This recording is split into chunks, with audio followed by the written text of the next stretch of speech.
Welcome back to another quick review. Today we are talking about The Lives of Locke Lamora by Scott Lynch. Oh yeah, we're back with another book review. But yeah, like I said, we're talking about The Lives of Locke Lamora by Scott Lynch, which was released in 2006, I believe. Um, and I had a lot of high expectations going into this book, just because, you know, I this book, ironically enough, was one of the books that I've been hearing about for time, even before I had gotten back into reading, early in 2025. I've just been hearing this book for a long while, hearing about this book for a long while, and I more videos about it came back up on my for you page the last couple of months. So I was like, you know what, I'm gonna go read it. I have high expectations. I hope it's good. And this book was phenomenal. The Lives of Locke Lamora. The best way that I could describe this book is that it's just a fun time. It is a fun ride. It's a book that had me um, laughing. It had me shocked at times. I was invested. There was a certain moment where I was like, I'm not sure how I'm feeling about this book. And that was because it was the beginning. And I think this book starts off relatively slow.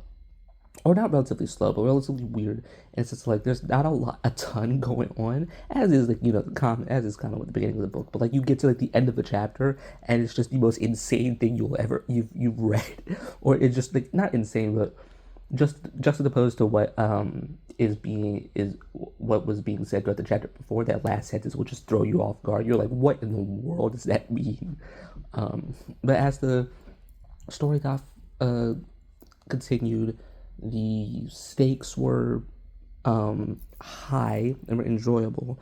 Um, um, the characters were fun, and I'll get to the characters in a moment. But the characters were fun. I just think the world building is what kind of makes this book.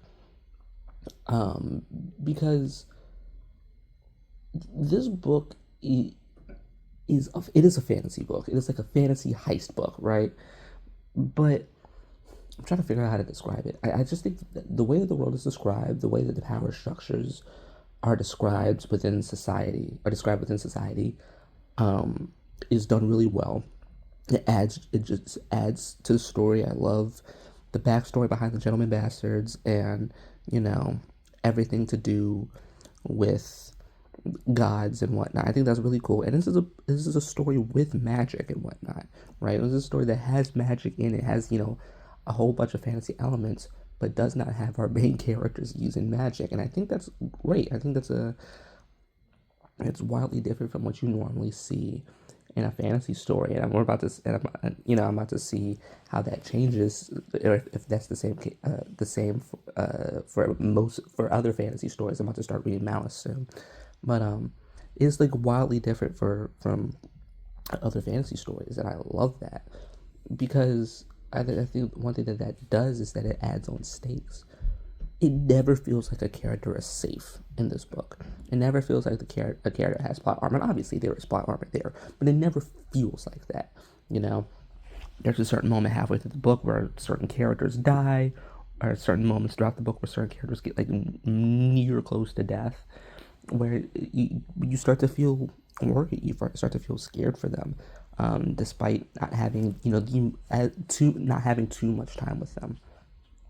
And I think my favorite character in the book is the titular character himself, Locke Lamora. Locke is genuinely has become one of and we'll see if this continues on for the next two books whenever I get around to them. But Locke Lamora is such a breath of fresh air because he's just so out of control. You have this smart character that has weaknesses for sure, but you have this mad smart character that is just insane. He's out of control insane. Like I would never be friends with Locke Lamora, but like he's just so different from what I'm used to in just in stories like these, and just seeing how this character evolves throughout the story, seeing him go like trying to pull off crazier things while and ambitious, while also seeing the depths of this character and what makes him him, and seeing what he loves, what he hates, and how losing what he loves like affects this character, affects him. I just think seeing that evolution and seeing that, is and his dynamic with other characters like Jean and whatnot, and mainly the Gentleman Bastards. I just think it just makes Locke just such a fun and enjoyable character. There's always a point, and I say always, it's most of the time. Most of the time, there's a point where you have your main character, and you're like, man, it's like the decisions that you're making are annoying. I hate it, right? If we're talking about like the books that I've reviewed on the channel before, I don't even like the Stormlight main characters have all made decisions that I'm like, all right, man, whatever. It's like, all right, whatever. Darrow, the entire second half of Red Rising exists because of the mistakes that Darrow makes. Viz in the Will of the Many makes a whole bunch of mistakes that I'm not the biggest fan of. I don't even need to mention Fish Chivalry Farseer. That guy is annoying.